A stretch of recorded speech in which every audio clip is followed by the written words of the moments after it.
made a dress out of a single birth control info sheet. That's just a birth control insert. Imagine if someone made a dress out of the side effects from the juice. You get a full evening gown. Over the top. People are just now finding out about Neil Patrick Harris's extremely controversial Halloween party in 2011 and want him re-canceled. Travis Scott is being sued by an Astroworld attendee who says being trampled caused her to miscarry her baby.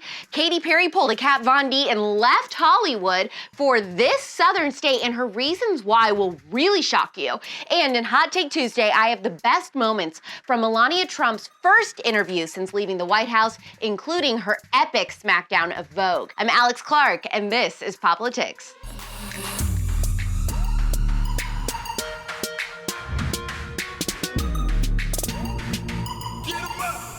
Something Neil Patrick Harris did in 2011 is resurfaced as a sort of re-cancellation of him because Gen Z found out about it and dug up drama once again. What did you do this time? For his 2011 Halloween party, which was just a couple months after Amy Winehouse died from alcohol poisoning, Neil Patrick Harris served an Amy Winehouse corpse cake for his Hollywood guests. Oh! Ew! Dude! What the fuck? I guess people forgot about this because it was so long ago, but yeah, this was beyond distasteful, and I can even say that as someone who likes morbid stuff. This was just way too soon, and since she was a celebrity like him, it feels really strange because she's kind of like a colleague in a way, and it's just very disturbing. Huge mistake. I feel like the difference between me and some leftist social justice warrior, though, on Twitter is that I can look at this and say, yeah, this was despicable, this was a mistake, but I think it's something that he can be ashamed of and ask for forgiveness for. I don't think that he has to lose everything and never work again. It was a horribly tasteless joke, but it's been 11 years. Learn from it. Travis Scott is being sued by one of the Astroworld attendees that got trampled because it caused her to have a miscarriage.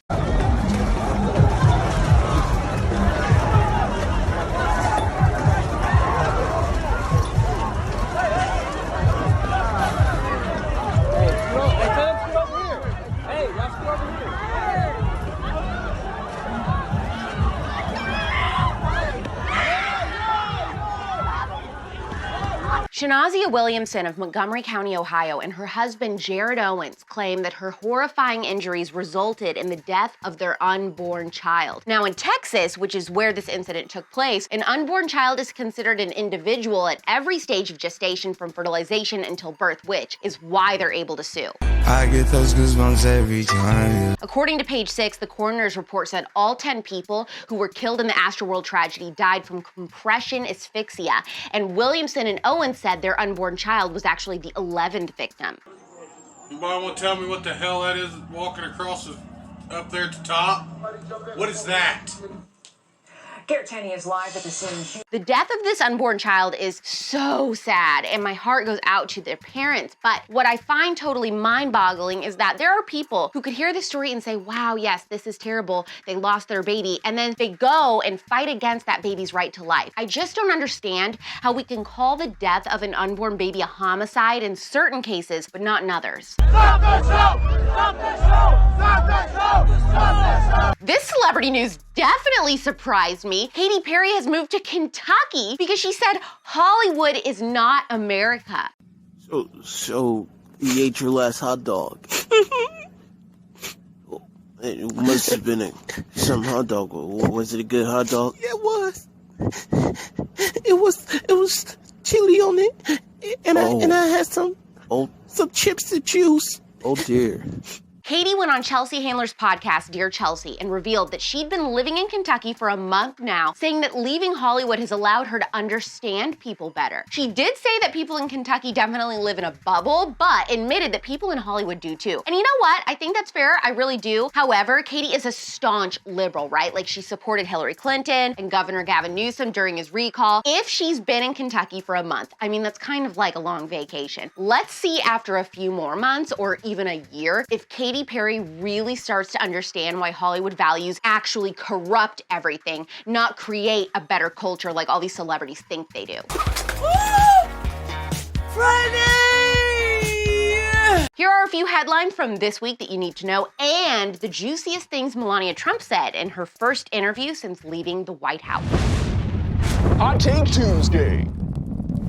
Kourtney and Travis are officially legally married this time. They tied the knot in Santa Barbara, and neither of their 76 children attended, which is good because instead of a traditional kiss after they said I do, they probably started to humpity-dumpity right there. Hump day, Wednesday hump day. Britney Spears and her fiancé Sam Asghari revealed that they had a miscarriage. Very tragic and sad for her because I know that she had longed for years during her conservatorship to be a mom again. I have to wonder if the strange pills and birth control that they forced her to take for all those years is a contributing factor. She hadn't had a lot of time to get all that stuff detoxed from her body. This all snuck past us, and maybe it's because no one cares, but Ellen DeGeneres' last show and series finale is at the end of this month. An anonymous source close to Ellen revealed to Page Six that she's been crying a lot. The series finale was taped in April, but there wasn't a big farewell or even a red carpet, and apparently that was all by design. Ellen is wanting this finale to go under the radar, and I think she's sad that the show is ending, but mostly I think she's sad that it isn't really ending how she imagined and not on her terms. Her legacy and reputation are completely tarnished, and no one is even acting like they'll miss her. Well, it's too late now. Yeah. On her first interview since leaving the White House on Fox News, former First Lady Melania Trump called out Vogue for its bias in not putting her on the cover when she was First Lady. Yes. How did you put up with the constant criticism? The media. Take Vogue, for example. 5 months into Joe Biden's presidency, Joe Biden's on the cover.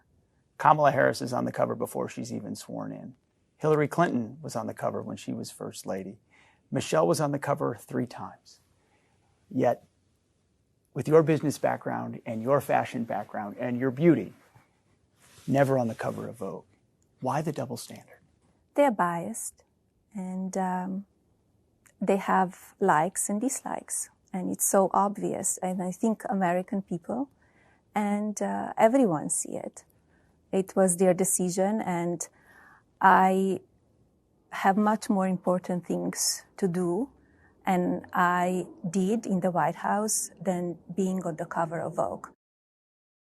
I know this is Hot Take Tuesday, so the stories are supposed to be short and sweet, but since this was Melania's first interview since leaving the White House, I want to show you one more thing. She was asked what she thinks about the current baby formula shortage.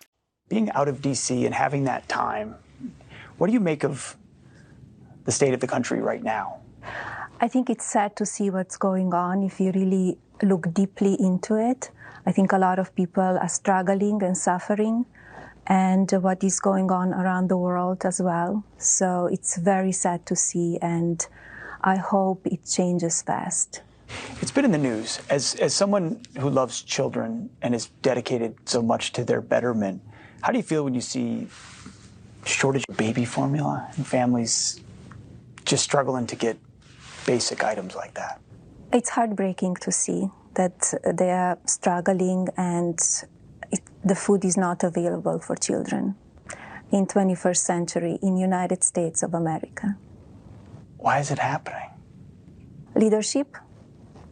Leadership, or lack thereof? Yeah.